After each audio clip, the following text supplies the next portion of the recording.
for the life of me, I cannot figure out who this lens is for. This is the fourth time I am trying to record this video. Okay, so today I am looking at a lens that a company sent me, but it's a little different than usual. So usually a company will see that you have a YouTube channel, it's on the radar, and they'll be like, hey, they are upcoming, they have a few thousand subscribers, and we want to send them some equipment to test, put on their channels, and maybe it helps the channel grow, and maybe it'll help the reach of their product. But in this case, I saw that a company was looking for people to do this. They had posted on their Instagram, I'm like, hey, I like this company, so let me try it out. And I applied and I got it. Today we are talking about the 7artisans 18mm f5.6 constant aperture lens. It is very, very small. It's coming in at 148 grams. It's about the weight of 2 Sony batteries. It's very small. And I used this lens for a couple hours today, and I wanted to give a very honest and maybe a little bit unhinged review of this lens. This lens comes in a few mounts. It comes in Nikon, L mount, Sony full frame, and that's what I'm using it on. I'm using it on my Sony A7iv. So the first thing you'll notice about this lens is that it is quite small. For some, that might be one of its best strengths. For me, I felt like this is the first caveat.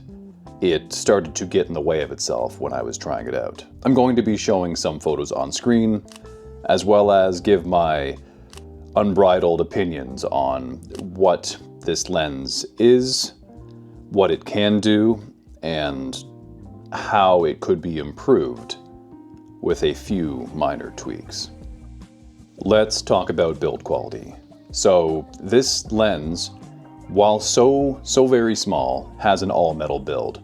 So 7artisans did not skimp on the materials to make this lens. What I think this lens is going for is for the people who like travel photography and maybe some videography, but the majority of it would be photo, because one of this lens's strengths is also one of its drawbacks. Because it is so small, and because it has a fixed aperture, you are stuck photographing at 5.6. This lens is baffling me. I like compact lenses. I have a lot of compact lenses. I have this 40mm compact lens by Viltrox.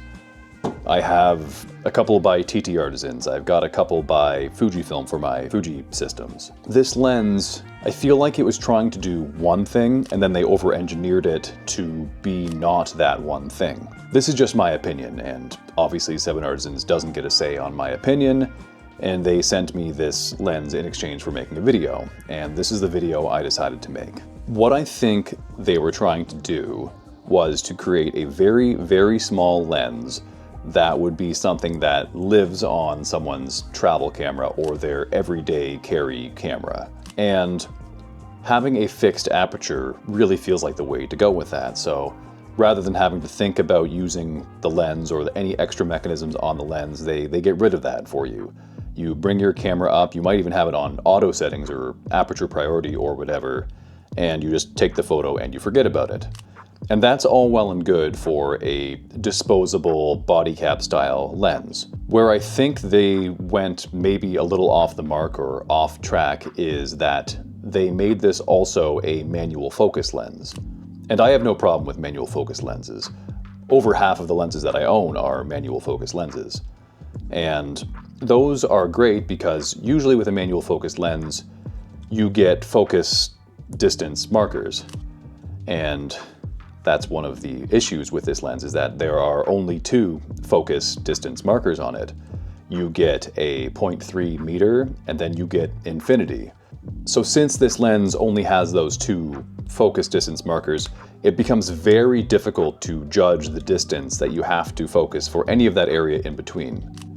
Obviously, when you are 0.3 meters away and you are up close to your subject, that's the only thing that's going to be in focus, and the rest is going to fall off into a nice soft bokeh. But then you switch this over to infinity, and then anything at this lens's point of infinity is going to be in focus, and practically anything from a certain point and back to the camera is going to be out of focus. This lens has such a short focus throw that it's so difficult to be able to decide, okay, that person is slightly past 1.5 meters, 2 meters away, whatever it is, to take that photo and then review and go, oh, that's very out of focus. It happened over and over with me. And it might have been the cold weather that was keeping my spirits down, but this lens, if it's going to be one of those disposable camera type lenses, which I believe is what they were going for that travel aesthetic, having close manual focus makes it so that you're going to miss a lot of shots. Or if you're shooting at infinity, you have to ensure that all of your subject matter that you want in focus is far enough away from you to be in focus. But the caveat there is that since this is such a wide angle lens, 18mm on a full frame camera is very wide. You are going to be quite far away from anything that you want to be in focus, so then things start looking small. Or if you're like me and I'm like racking my brain, like how can I adjust for this? Like what can I put in the foreground, or like what can I do to make a wide angle manual focus lens with no focus distance markers on it? How can I make this work for me? I started pointing the camera up at buildings. That was my solution. And even then, I found that the photos were whatever to okay. With a handful, I was like, okay, I like those photos. And I don't think it's because of the image quality of the lens. I don't think it's because of the camera that I used. I just think that I am not inspired by this lens. It does not make me want to go out and shoot with it. I felt like I was fighting it the entire time.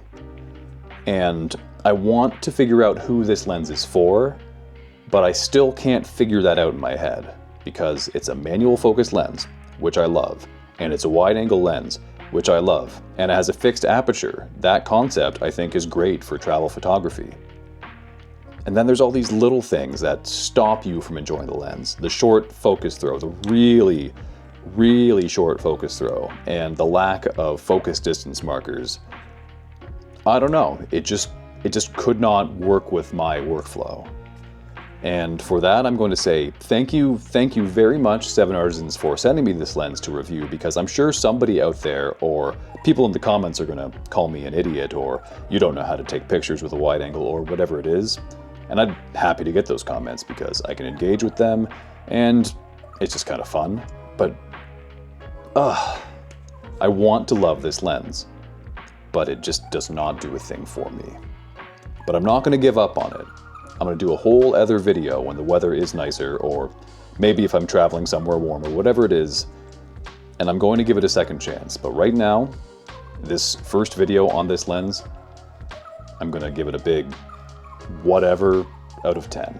I hope this video was not too unhinged. I know it goes against a little bit of my my regular decorum on this channel, but I felt the need to get across what I was saying in a way that I would understand, because for the life of me, I cannot understand this lens. All right, I'm signing off. So until next time, adios.